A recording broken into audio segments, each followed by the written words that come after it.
അപ്പോൾ നമുക്ക് ഫാൻറ്റവും ജനറലും എന്ന കഥയിലേക്ക് പോവാം. ഈ വഴി വന്നപ്പോൾ ഇങ്ങോട്ട് വെറുതെ കയറിയതാണ്. ഹാപ്പി മാൻ എന്നാണ് പേരെങ്കിലും താങ്കൾ ഇവിടെ ഹാപ്പിയാണെന്ന് തോന്നുന്നില്ല. ഞങ്ങൾ ദുഃഖിതരാണ് ഫാൻറ്റം. താങ്കൾക്ക് ശല്യമാകുമെന്ന് വിചാരിച്ചാണ് ഒന്നും അറിയിക്കാതിരുന്നത്. എൻ്റെ സുന്ദരിയായ പേരക്കുട്ടി ലൂണയുടെ കാര്യമാണ് മോനെ. നീ എല്ലാ വിവരവും ഇദ്ദേഹത്തോട് പറയൂ. അവളെ കാർഡോണ എന്ന രാജ്യത്ത് വെച്ച് കാണാതായി. കാർഡോണ മഹാനദിയുടെ തെക്കേ അറ്റത്ത് സ്ഥിതി ചെയ്യുന്ന ഒരു കൊച്ചു രാജ്യം.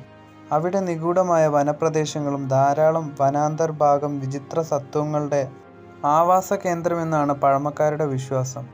ക്രൂരനായ ഒരു പട്ടാള മേധാവിയാണ് ഇപ്പോൾ ആ രാജ്യം ഭരിക്കുന്നത്. എതിർപ്പ് പ്രകടിപ്പിക്കുന്നവരെ തൂക്കിക്കൊല്ലും, അല്ലെങ്കിൽ ജയിലിൽ അടച്ച് കൊടിയ പീഡനം. ലക്ഷോപലക്ഷം വർഷങ്ങൾക്ക് മുമ്പ് ഇവിടുത്തെ ഉൾവനങ്ങളിൽ ധാരാളം ഭീകരസത്വങ്ങൾ വിഹരിച്ചിരുന്നു. എന്നാൽ ഇപ്പോൾ ജന്തുക്കളുടെയും അസ്ഥികളുടെയും അവശിഷ്ടങ്ങൾ മാത്രം. ലൂണയുടെ നേതൃത്വത്തിൽ ടിഗ് എന്നൊരു ടീം അവിടേക്ക് ഗവേഷണത്തിന് പുറപ്പെട്ടു. ഇവിടെ എന്തോ ഉണ്ട്.